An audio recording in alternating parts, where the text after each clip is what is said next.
125-yilda bizni hech birimiz bu dunyoda bo'lmaymiz. Bizni bilgan va sevgan insonlar ham biz bilan birga ketgan bo'ladi. Biz shunchalik ehtiyotkorlik bilan qurgan uylarimizda begona odamlar yashaydi.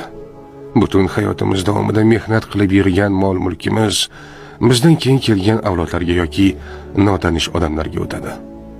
Ehtimol bizning nabiralarimiz yoki chevarlarimiz ham kim bo'lganimizni eslashmaydi.